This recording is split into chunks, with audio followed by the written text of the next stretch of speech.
Teve um caso bem complicado, né? Até se chegar ao vestígio principal, era um caso, eu não vou citar a cidade para não ficar, que no livro vai ser tudo anônimo, né?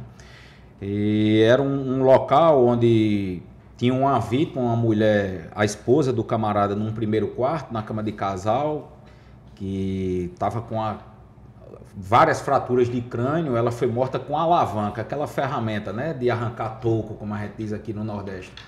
Então ela estava com várias fraturas no crânio e a alavanca perfurou o pescoço dela por 3 vezes e foi cravada no pescoço dela.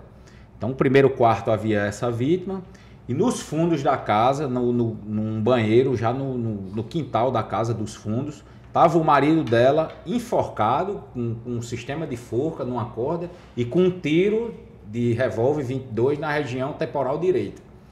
Então a mulher era uma coisa simples, foi um homicídio, né? Só precisava tentar identificar quem a matou. Mas eu sabia que tinha sido um homicídio, né? E com cara de crime passional, né? Alguém que estava com muita raiva dela, né? Pelo tipo de morte.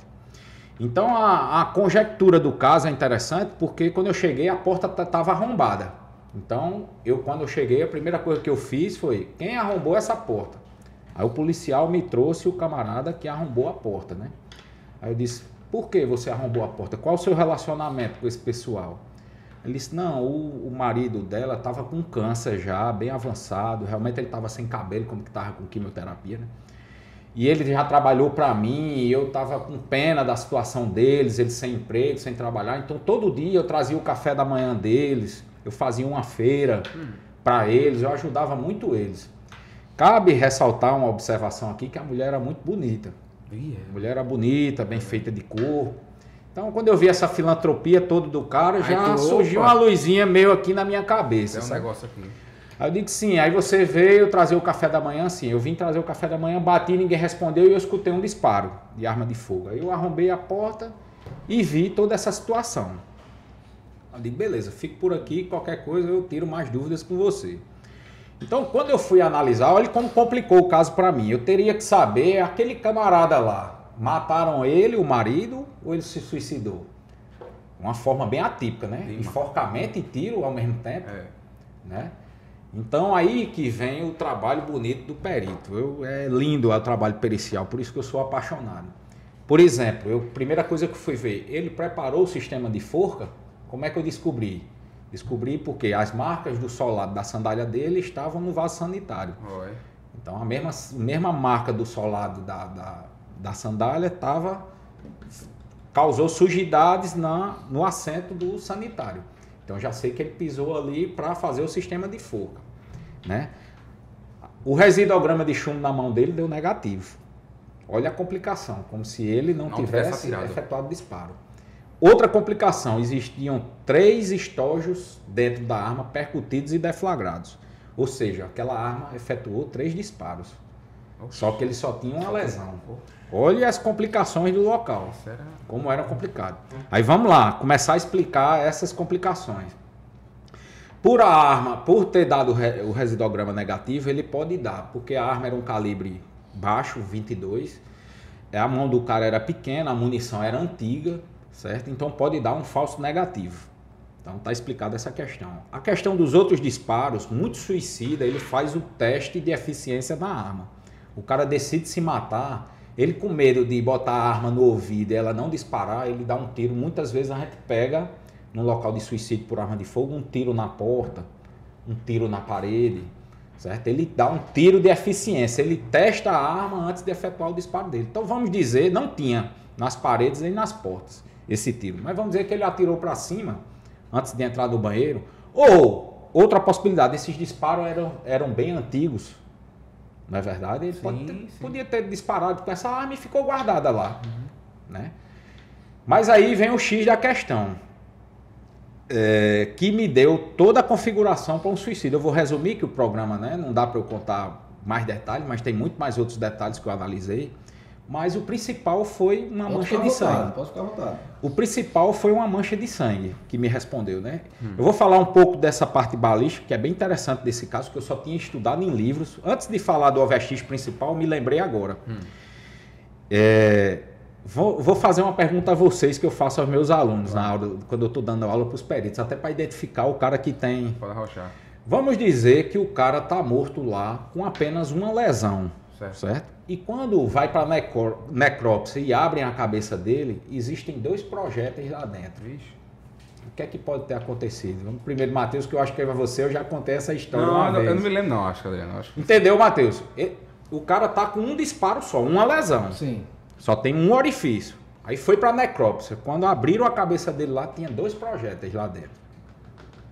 Quais são as possibilidades? O que ocorreu? Uma falha na arma E deu 2. deu 2. É impossível, isso é praticamente um dos postulados da perícia. É impossível você dar 2 disparos no mesmo lugar. Sim. Porque a arma tem um recuo, ela Ela muda. Verdade. Por ser uma Era um orifício só, tô dizendo que Sim. só tinha um. Sim. Se fosse quase no mesmo, a gente ia notar que ia ficar um orifício maior, de 2 disparos. Se a arma fosse automática nesse caso, né, Adriano? Então essa possibilidade não existe. Pensou mais algum aí, Danilo? Eu ia dizer isso no caso porque se a arma fosse automática, mas não tem como ficar... A maioria pensa isso, né? 2 disparos ao mesmo tempo. Um defeito da arma, mas vai ter o recuo do primeiro, né? É impossível dar os 2. Então eu vou dizer as possibilidades. Primeiro, ele não pode ter levado esse tiro há um bom tempo atrás. Tem gente que tem projeto dentro do corpo e que é perigosa a cirurgia, causa muito risco e o projeto fica Tem lá. um meu que tem uma pedra aqui do acidente que ele sofreu. Exatamente. Cara, nem Então, pensei poderia ser um projétil antigo Sim. que tinha e ele deu esse outro tiro, quando abriram a cabeça, encontraram os 2. Né? A segunda possibilidade, que foi a que ocorreu nesse caso, com quase certeza, que eu só tinha estudado em livros. Ele deu o primeiro disparo e por a munição ser antiga, uma arma antiga, o projétil ficou dentro do cano. Ele não teve força. Bateu o catolé, já escutaram essa expressão? Sim, já. Bateu o catolé. O projétil ficou dentro do cano. Quando ele deu o segundo disparo, entraram os 2. Eita, pô, é mesmo. Entendeu? Eu chamo isso, olha, por incrível que pareça, eu pego em vários locais de crime o famoso bateu o catolé. Eu vou botar essa expressão no meu livro, como eu apelidei de chance de Deus. Eu digo que é a chance que Deus está dando ao camarada de não se matar. Porque é comum, é incrível como é comum. O cara vai se matar com arma de fogo, o primeiro tiro falha. Eu peguei um caso em Itaporanga, não sei se vocês lembram, do cara matou a noiva, a ex-noiva, em frente ao batalhão da PM. Ele matou a noiva e depois se matou. A arma tinha 6 disparos. Quando ele foi dar o primeiro na mulher, falhou. Quer dizer, já era como se fosse Deus dando uma chance para desistir. Aí ele deu, se eu não me engano, mais 2 nela. Aí ficaram 3 disparos ainda, né? Está. Quando ele voltou pro ouvido dele, falhou 2 de novo. Vixe, tá vendo? Como quem diz. Não vai A chance para... Aí ele deu o último e morreu. Faleceu desse disparo. Aí eu chamo... Então, nesse caso aí, eu tenho quase certeza que ocorreu isso. Por isso que tinha 3 disparos na arma. Aí, nessa época, não tinha médico aqui no Mall de Patos. E esse cadáver foi para Campina Grande. E eu era novo na perícia. Esse caso é de 2008. Eu entrei em 2007. Então, eu era novato, né? Lobinho, como a gente chama no Exército. Eu era lobinho ainda na perícia. E como o cadáver foi para lá, eu liguei para o médico e disse: doutor, o senhor fez a necrópsia, está fazendo a necrópsia aí. Como é que o senhor achou 2 projéteis no interior do crânio da vítima? Ele disse: rapaz, os projéteis estão todos fragmentados. Como deve ter batido um no outro, ainda bate no crânio, eles se fragmentam. Eu digo: eu queria pedir um favor ao senhor, porque era muito bom, até para a parte científica isso. Dá para o senhor pegar todos os fragmentos para mim, porque eu gostaria de pesar, que através do peso na balança, eu ia saber se tinha um peso de um projétil ou de 2. Se desse 1,5, eu já tinha certeza, que a gente sabe o peso que tem um projétil calibre 22, né?